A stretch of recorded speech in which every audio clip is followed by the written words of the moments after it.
মক্কার মুশরিকরা যখন প্রশ্ন করলো, মুহাম্মদ তোমার আল্লাহর পরিচয় কি, তোমার আল্লাহর গুণাবলী কি, তোমার আল্লাহ কিসের তৈরি, মানুষ তো মাটির তৈরি, জিন তো আগুনের তৈরি, ফেরেশতা নূরের তৈরি, তোমার আল্লাহ কিসের তৈরি? এখনো এই রকম নাস্তিক মার্কা ডাকাত আছে না নাই? প্রশ্ন আমাদেরকে করে কি করে নাই? শুধু তাই নয়, তারা প্রশ্ন করলো, বলো বলো, যেমন আমার বাপ আছে, দাদা আছে, নানা আছে, বলো তোমার আল্লাহর কি বাপ আছে নাকি, দাদা আছে নাকি, নানা আছে নাকি? তো আল্লাহ রাব্বুল আলামিন সাথে সাথে কোরআন নাযিল করলেন আর বললেন, কুল হুয়াল্লাহু আহাদ, নবী আপনি বলে দেন আমার নাম আল্লাহ। তাহলে আল্লাহ সর্বপ্রথম কি বললেন? সর্বপ্রথম আল্লাহ তার নাম বলছেন যে আমার নাম আল্লাহ।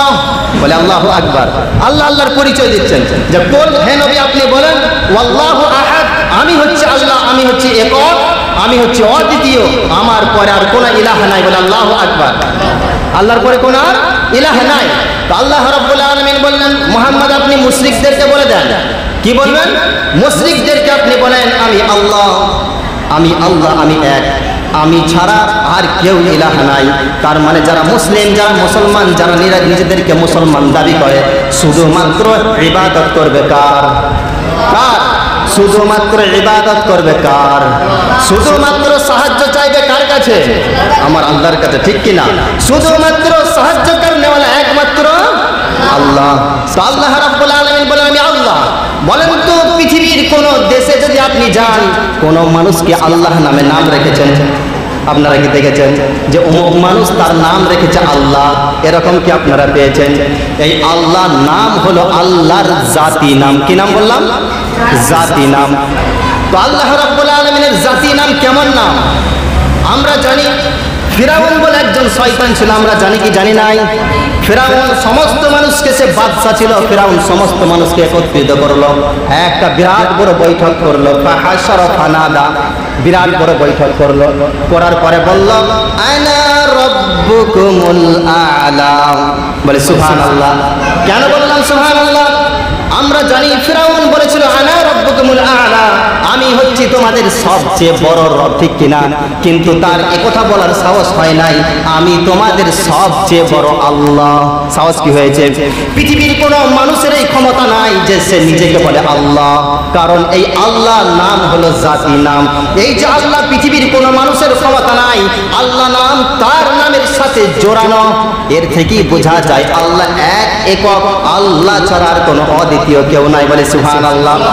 তারপর আল্লাহ রাব্বুল আলামিন বলছেন কুল, হে নবী আপনি বলেন, কুল ওয়াল্লাহু আহাদ আল্লাহুস সামাদ, আমি কারো মুখাপেক্ষী নন। পৃথিবীর যত সৃষ্টি আছে, শুধু মানুষ নয়, মানুষ, জিন, ফেরেশতা, যত সৃষ্টি আছে, পশু পাখি এবং কীট পতঙ্গ, এমনকি পাথর পর্যন্ত, কাঙ্গর পর্যন্ত, পৃথিবীতে যত সৃষ্টি আছে, এই সমস্ত সৃষ্টিকার নেওয়ালাকে, সমস্ত সৃষ্টিকার নেওয়ালাকে, একটু জোরে বলা লাগবে কে? সমস্ত সৃষ্টিকার নেওয়ালা আমার আল্লাহ। আল্লাহ বলছেন আমি কারো মুখাপেক্ষী নয়, কিন্তু পৃথিবীর সমস্ত সৃষ্টি আমার মুখাপেক্ষী। বলি সুবহানাল্লাহ। আল্লাহ পরিচয় দিচ্ছেন কাকে? পরিচয় দিচ্ছেন কাকে? মুশরিকদেরকে। কাকে? মুশরিক আর কাফিরদেরকে, নাস্তিকদেরকে। যারা কাফির, যারা মুশরিক, যারা নাস্তিক, তাদেরকে আল্লাহ নিজের পরিচয় দিচ্ছেন। কথা বুঝতে পারলেন না? তারপর আল্লাহ রাব্বুল আলামিন বলছেন নবী আপনি বলেন লাম ইয়ালিদ ওয়া লাম ইউলাদ ওয়া লাম ইয়াকুল লাহু কুফুয়ান আহাদ। হে নবী আপনি বলেন দুনিয়ার মানুষের যেমন বেটা আছে, বেটি আছে, মা আছে, বাপ আছে, আমি আল্লাহ আমার কোনো সন্তান নাই, আমি কারো সন্তান নয়, আমার কোনো পিতামাতা নাই, আমি কারো পিতামাতা নয়। বলে সুবহানাল্লাহ। তারপর আল্লাহ রাব্বুল আলামিন বলছেন হে নবী আপনি মুশরিকদেরকে বলো, মুশরিকদেরকে আপনি শুনিয়ে দেন। শুনিয়ে দেবেন কি? শুনিয়ে দেবেন যে আমি আল্লাহ, আমার সমতুল্য আর কেউ দুনিয়াতে নাই। এটা আমরা বিশ্বাস করি কি করি নাই? বিশ্বাস করি কি করি নাই? আল্লাহ ছাড়া কোনো ইলাহ নাই। আমরা পড়ে নিয়েছি লা ইলাহা ইল্লাল্লাহ মুহাম্মাদুর রাসূল, যে আল্লাহ ছাড়া কোনো উপাস্য নাই, আল্লাহ ছাড়া কোনো ইলাহ নাই। সেজন্য আমরা আল্লাহ ছাড়া কাউকে মানতে রাজি নই। পৃথিবীর মধ্যে বিরুদ্ধে যদি আমার জান চলে যায় চলে যাবে, আমার প্রাণ চলে যায় চলে যাবে, আমাকে অপমান হতে হবে আমার সম্পদ চলে যাবে চলে যাবে, আমার কোনো যায় আসে নাই, কিন্তু অন্য ধর্ম আমাকে কেউ মানাতে পারবে না, এই আকীদায় বিশ্বাস আমাদের মধ্যে আছে না নাই? আছে না নাই? আছে। আল্লাহ রাব্বুল আলামিন কোরআনুল কারীমের অন্য জায়গায় বলছেন, ইন্নাল্লাযীনা ইয়াখশাউনা রাব্বাহুম বিল গায়বি লাহুম মাগফিরাতুন ওয়া আজরুন কাবীর।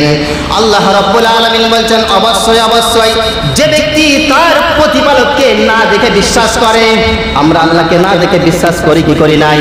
জোরে বলা লাগবে, আমরা আল্লাহকে না দেখে বিশ্বাস করি কি করি নাই?